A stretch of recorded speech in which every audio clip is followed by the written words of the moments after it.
Hey guys, welcome back to a bit of Bytes. In the last video I talked about some of the cool things and not so cool things about the Wii U. Today I'll be discussing some games I've played for it so far.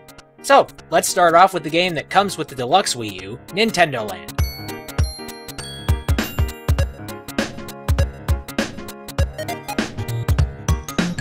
Nintendo Land is less of a game and more like a tech demo for what the Wii U is capable of. You know, kind of like how Wii Sports was a crafty way of showing developers how to use the Wii. The game consists of 12 minigames in total that show off some of the cool things you can do with the gamepad. There's 3 team games, 3 competitive games, and 6 solo games.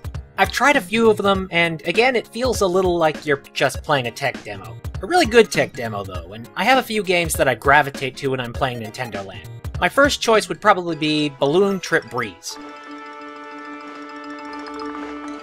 This game is based off the old NES game Balloon Fight, and involves using the touchscreen to direct the breeze and blow your Mii to the goal island. Along the way, you must avoid the spike traps and enemies trying to pop your balloons. Simple, but I'm pretty entertained by it. Second choice would probably be Captain Falcon's Twister Race. This is a racing game where your goal is to make it to the end tunnel before time runs out, you get blown up, or you fall off the track. For most of it, you concentrate on the touchscreen and look up at the TV when you're headed through a tunnel. It's pretty fun. Give it a try if you have a chance.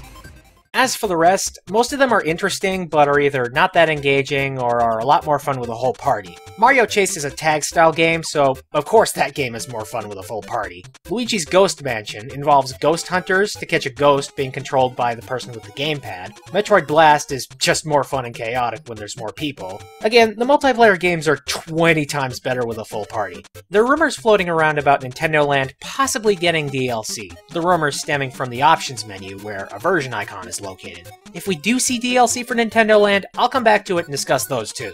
If you want to buy this game, I wouldn't buy it through retailers. I mean, trust me, it's not even close to being worth the full $60 price tag. I'd get the game through the deluxe Wii U console instead. Or maybe find someone willing to sell you their copy. The next game I've been playing is, of course, New Super Mario Bros. U.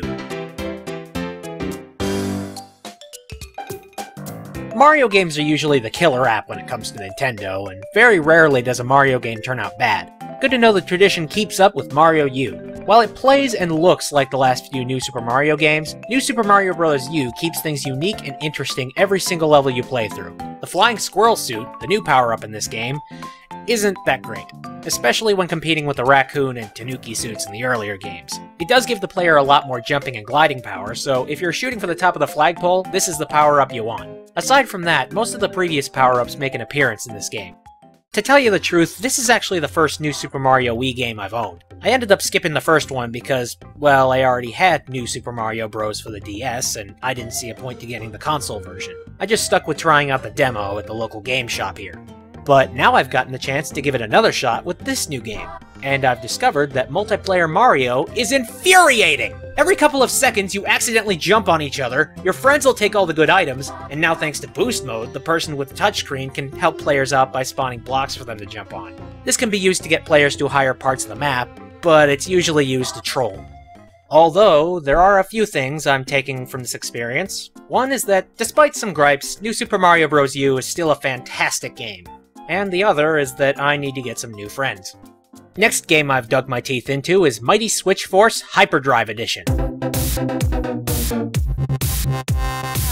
This is an HD port of the same game on the Nintendo 3DS eShop. The point of the game is to capture all 5 of the escaped prisoners by navigating a series of puzzle courses. The main mechanic in this game is switchable panels. They need to be switched on or off depending on the situation. Jump a gap, pass through another area, climb to a higher point. There's a lot of different ways this element is used. New mechanics are added as you go, which keeps the puzzles interesting all the way through.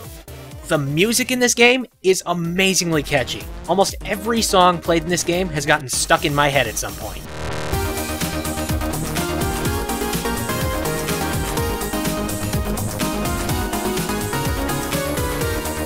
No lie, I caught myself humming some of these melodies at work.